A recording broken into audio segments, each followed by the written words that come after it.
옆 사람과 한번 인사하겠습니다. 의정부 중앙교회 생일 축하합니다. 하나님께 영광을 돌립니다. 네.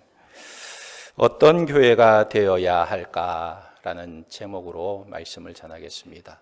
그런데 오늘 보니까 우리 찬양대가 이런 교회가 되게 하옵소서 벌써 답을 다 한 것 같아요. 오늘 말씀에 보면 한 율법사가 예수님께 와서 묻습니다. 주님, 내가 무엇을 하여야 영생을 얻으리이까? 무엇을 하여야 영생을 얻을 수 있습니까? 묻고 있는 것입니다. 여러분, 이 인류의 최대 관심사가 무엇일까요? 어떻게 하면 오래 사는가? 어떻게 하면 영생할 수 있을까? 인간의 관심사는 어떻게 하면 죽음을 극복할 수 있느냐, 이것이 최대한의 관심인 것입니다. 2015년에 신문에 난 기사가 있었습니다. 스위스와 미국의 과학자들이 초파리와 쥐의 수명을 획기적으로 연장하는 실험에 성공을 했다는 거예요. 사이언스 데일리지에서 초파리의 실험의 결과가 인간에게 적용된다면 인간의 수명이 현재보다는 1.5배 늘어날 것이다. 이렇게 보도를 했습니다. 예를 들어서 쥐의 평균 수명이 3년인데 그 수명이 1.5배 늘어나면 몇 년이 될까요? 4.5년으로 늘어나는 것입니다. 그런데 이것을 사람의 수명으로 환산하게 되면 사람의 수명이 평균 수명이 어느 정도 되느냐? 125년이 된다는 거예요. 여러분, 인류의 평균 수명이 지금 몇 살인 줄 아십니까? 73세예요. 73세. 우리나라의 올해 평균 수명이 몇 살인 줄 아십니까? 80세예요. 80세. 그런데 125세로 늘어난다. 그러니까 몇 살이 더 늘어나는 것입니까? 45세가 더 늘어나는 거예요. 그러니까 여러분, 이때부터 20년 후라 그랬으니까 이제 10년 남았어요. 앞으로 10년만 잘 버티시기 바랍니다. 그러면 125세 평균 연령으로 살아갈 수가 있을 것 같아요. 그런데 중요한 것은 아무리 생명을 연장해도 무슨 소용이 있을까? 히브리서 9장 27절에 한 번 죽는 것은 사람에게 정해진 것이요 그 후에는 심판이 있으리니 그랬어요. 중국의 진시황이요 불로장생, 영생을 얻기 위해서 불로초를 구하려고 얼마나 애를 썼는지 모릅니다. 오래 살기 위해서 영원히 살고자 얼마나 많은 노력을 했는지 몰라요. 그런데 그도 죽음을 피하지 못하는 운명이었습니다. 오히려 젊은 나이에 40대에 그냥 그는 세상을 떠나고 말았던 거예요. 그래서 어떻게 이렇게 빨리 죽게 되었는가 조사를 해보니까 이 진시황이 납중독으로 세상을 빨리 떠나게 되었다는 것입니다. 몸에 좋다는 불로초, 몸에 좋다는 약은 그냥 있는 대로 다 복용하다 보니까 중독자가 되어버렸어요. 그러므로 우리 죽음이 얼마나 인생을 절망하게 하느냐 하는 것을 알 수가 있어요. 마태복음 16장 26절에 사람이 만일 온 천하를 얻고도 제 목숨을 잃으면 무엇이 유익하리요? 사람이 무엇을 주고 제 목숨과 바꾸겠느냐 그랬어요. 그러니까 아무리 천하를 얻어도 결론이 죽음이라면 그것이 무슨 소용이 있느냐는 것입니다. 그래서 인간에게 영생이 없다면 그 모든 것이 헛된 것이라는 거예요. 이 땅에서의 수고가 헛된 것이라는 것입니다. 그런데 오늘 말씀해 보니까 율법사가 예수님께 나와서 영생에 대해서 묻고 있는 것입니다. 그 질문이 무엇입니까? 25절에 어떤 율법 교사가 일어나 예수를 시험하여 이르되 선생님 내가 무엇을 하여야 영생을 얻으리까 그랬어요. 이 율법사의 질문이 내가 무엇을 하여야 영생을 얻으리까 그랬습니다. 그런데 이 사람이 잘한 것이 있는데 그게 무엇이냐면 질문의 대상자를 잘 선택했다는 거예요. 내가 무엇을 하여야 영생을 얻으리까 이 질문을 지나가는 사람에게 물은 것이 아니고 예수님께 물었다는 것입니다. 예수님께 물었다는 것은 정말 잘한 것입니다. 그런데 문제는 그의 질문의 의도가 잘못된 것입니다. 왜 예수님께 이런 질문을 했을까요? 그것은 정말 영생에 대해서 궁금해서 답을 얻기 위해서 질문했다기보다는 예수님을 시험하려고 질문한 것입니다. 이 사람이 영생에 대해서 갈망하는 마음으로 예수님께 물은 것이 아니라 예수님을 테스트하면서 자신을 옳게 보이려고 이 질문을 한 것입니다. 그래서 예수님께서 대답하시는 것입니다. 26절에 예수께서 이르시되 율법에 무엇이라 기록되었으며 내가 어떻게 읽느냐 그랬어요.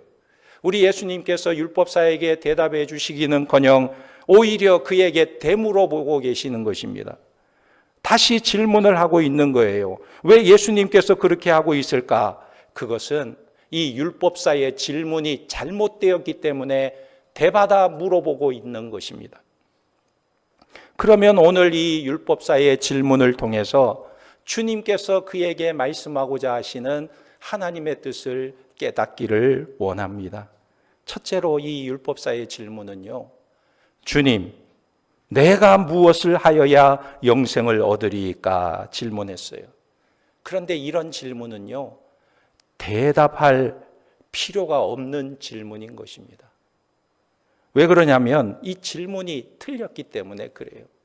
이 질문이 맞다면 주님께서 그래, 이렇게 하면 돼, 저렇게 하면 돼, 이렇게 대답해 주셨을 텐데 이 질문 자체가 틀렸기 때문에 대답할 수가 없는 거예요. 그래서 먼저 이 율법사에게 너의 질문이 뭐가 잘못되었는지를 깨닫게 해 주어야 하는 것입니다. 그래서 예수님께서 그에게 대묻고 있는 거예요.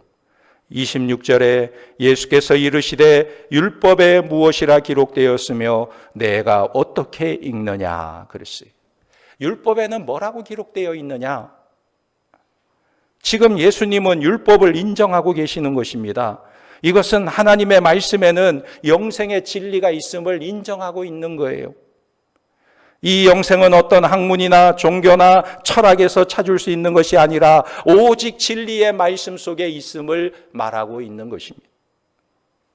요한복음 5장 39절에 너희가 성경에서 영생을 얻는 줄 생각하고 성경을 연구하거니와 이 성경이 곧 내게 대하여 증언하는 것이니라 그랬어요.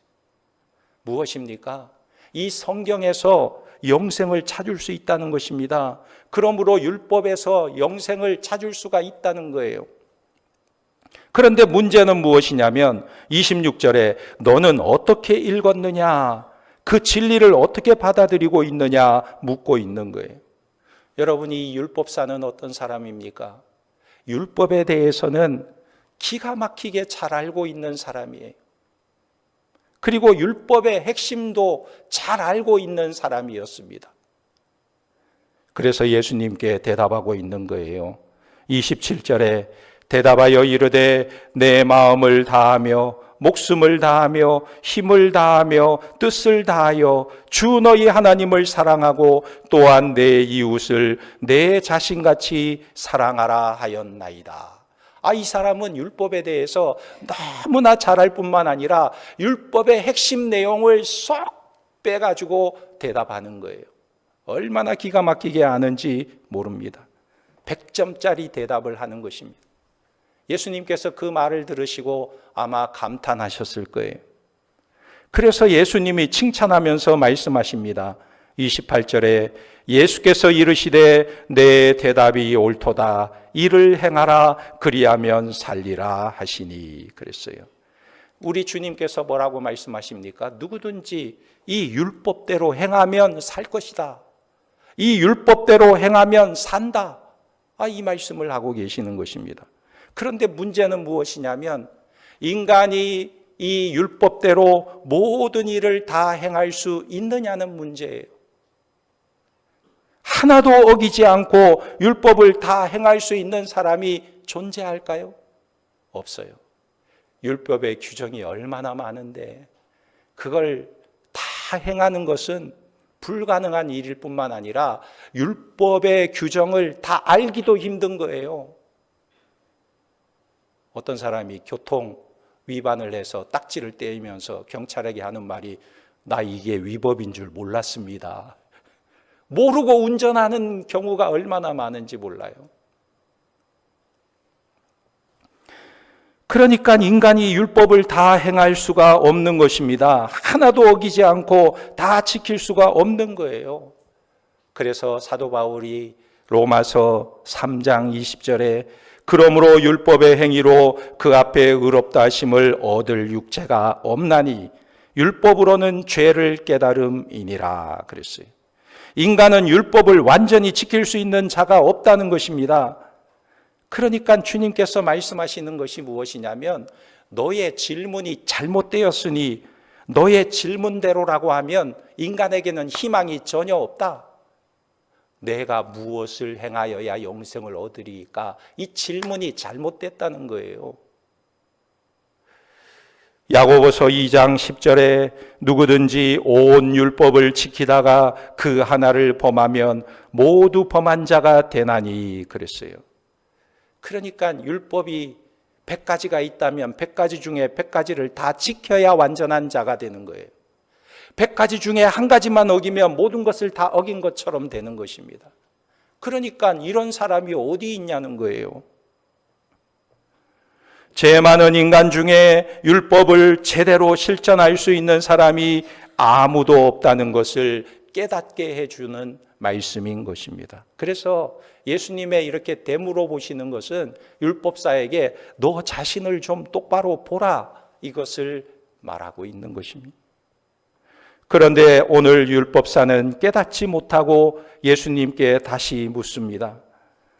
29절에 그 사람이 자기를 옳게 보이려고 예수께 여짜오되 그러면 내 이웃이 누구니까 그랬어요. 오늘 이 율법사는 예수님의 말씀을 듣고 당장 자기의 모습을 발견해야 되는데 전혀 자신을 보지 못하는 것입니다. 그리고 딴 생각을 하고 있어요. 예수님의 말씀에 자신이 정말 연약한 자임을 깨닫고 절망하고 어떻게 하여야 내가 구원을 얻으리까 물어야 하는데 오히려 자기를 옳게 보이려고 예수님께 묻는 것입니다.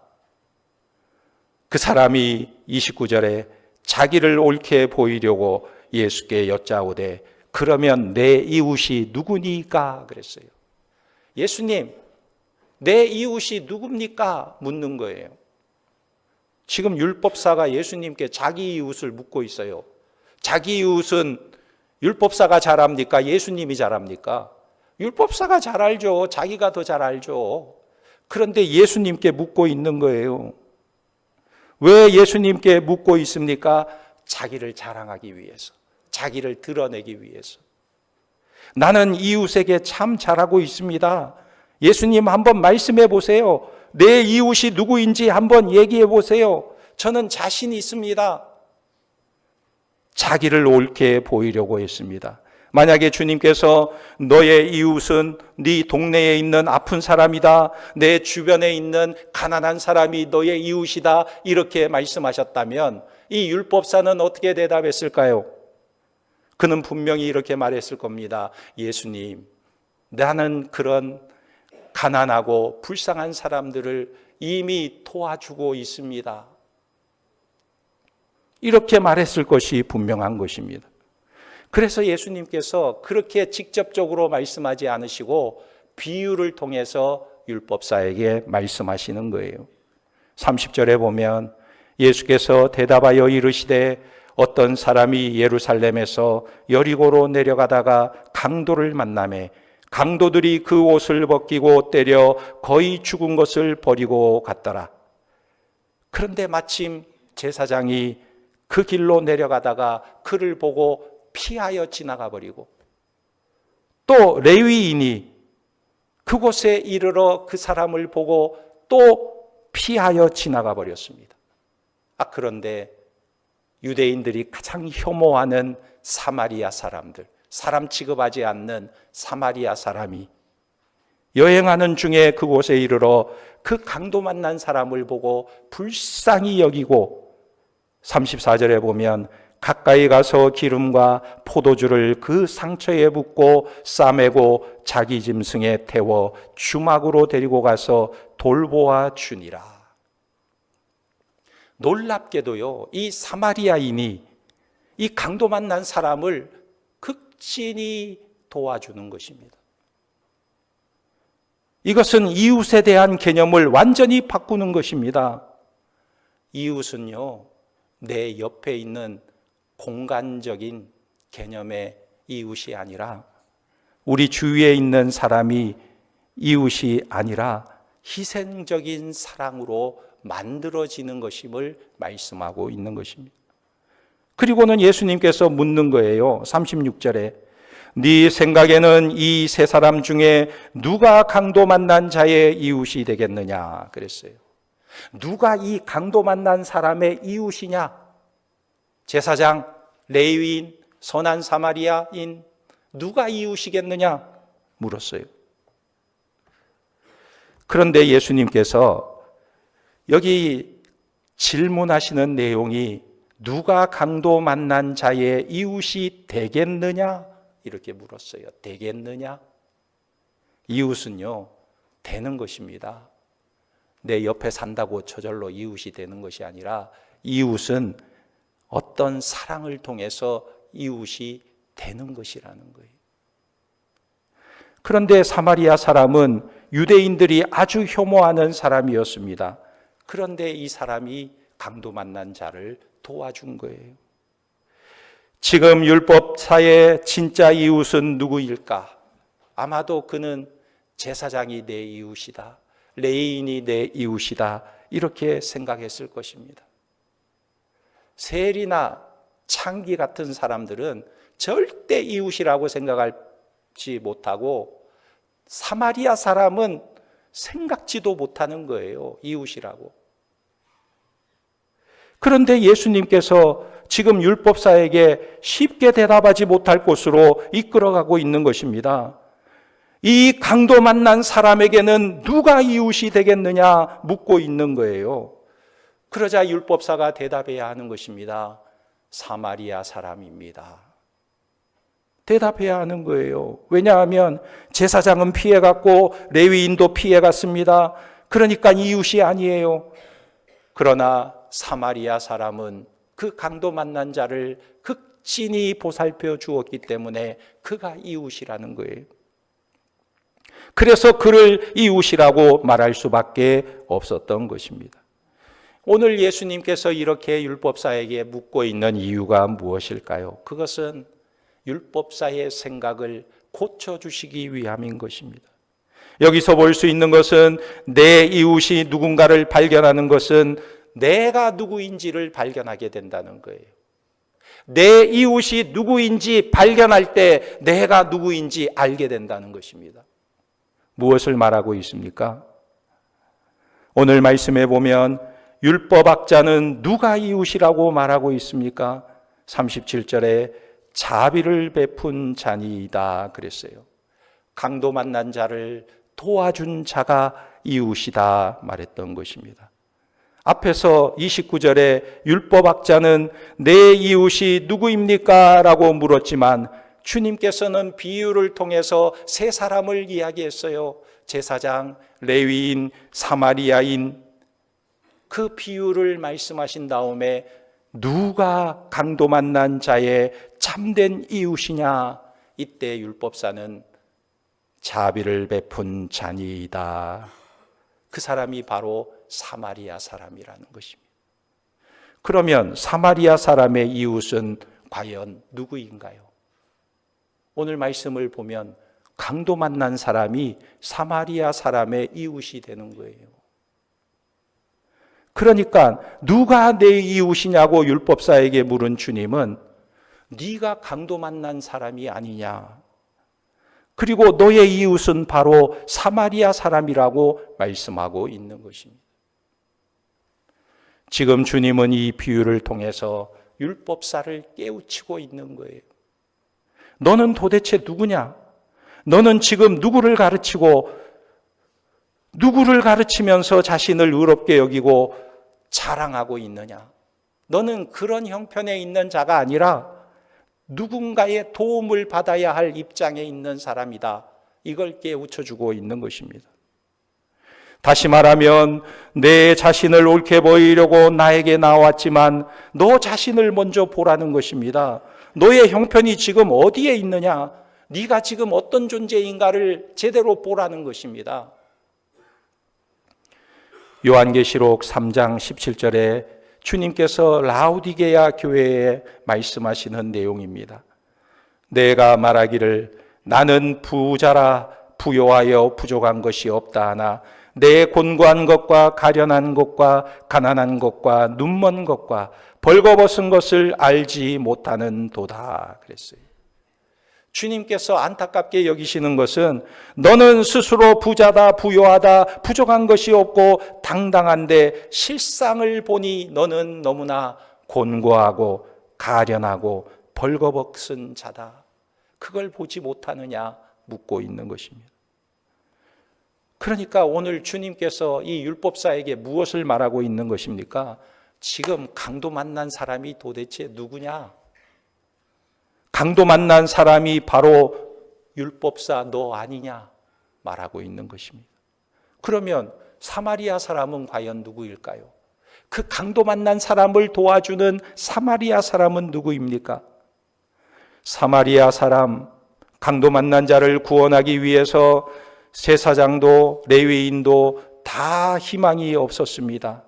그러나 하나님의 아들 예수 그리스도께서 하늘의 보좌를 버리고 이 땅에 오셨어요. 그분은 이 땅의 사람들에게 멸시와 천대를 받으셨습니다. 유대인들뿐 아니라 사마리아인들에게도 멸시를 당했어요. 그런데 유대인들이 이 예수님을 가리켜서 뭐라고 비난했는지 아십니까? 요한복음 8장 48절에 보면 유대인들이 대답하여 이르되 우리가 너를 사마리아 사람이라 또는 귀신 들렸다 하는 말이 옳지 아니하냐 그랬어요. 유대인들이 예수님을 가리켜서 너 사마리아 사람 아니냐? 너 귀신 들린 자 아니냐? 사마리아인을 빗대서 예수님을 비난했던 것입니다. 이런 말을 예수님께서 수없이 들으셨어요. 그래서 오늘 비유로 말씀하고 있는 것입니다. 그러나 우리 주님은 그렇게 멸시를 받으면서도 끝까지 구원을 베풀어 주시는 하나님이신 것입니다. 우리에게 멸시를 받으면서도 끝까지 자비를 베푸시는 분은 오직 예수님 한 분밖에 없는 줄 믿으시기 바랍니다. 이것을 알 때 영생을 얻는 거예요. 에베소서 2장 8절에 너희는 그 은혜에 의하여 믿음으로 말미암아 구원을 받았으니 이것은 너희에게서 난 것이 아니요 하나님의 선물이라 행위에서 난 것이 아니니 이는 누구든지 자랑하지 못하게 함이라. 할렐루야. 율법사는 내가 무엇을 행하여야 영생을 얻으리까 했지만 주님께서는 네가 무엇을 할 수 있는 자가 아니라 오직 하나님의 은혜로 구원을 얻게 된다는 것을 말씀하고 있는 것입니다. 오늘 한국교회의 모습은 어떻습니까? 뭔가 대단한 것을 할 수 있는 형편이 아니에요. 신앙의 선배들과 기도와 헌신으로 오늘날 한국교회는 이렇게 성장하고 일어서고 있습니다. 그러나 우리의 영적인 상태를 바로 보아야 하는 것입니다.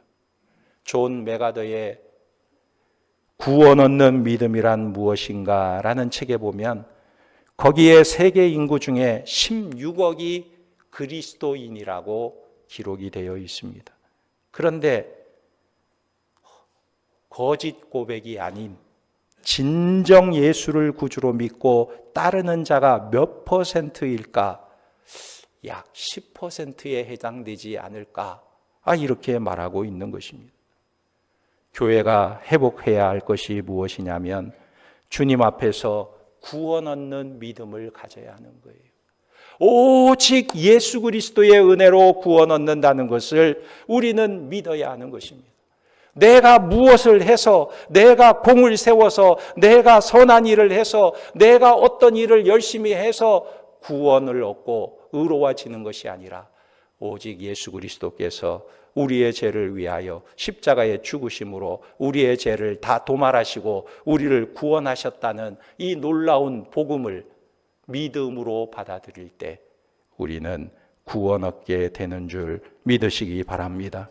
그래서 우리는 말씀 앞에 죄인이고 은혜 없으면 살 수 없는 존재임을 알고 모든 사람들에게 받은 은혜를 나누고 베풀며 참 영생의 길을 전하는 우리 중앙의 권속들이 되기를 예수님의 이름으로 축원합니다. 아멘.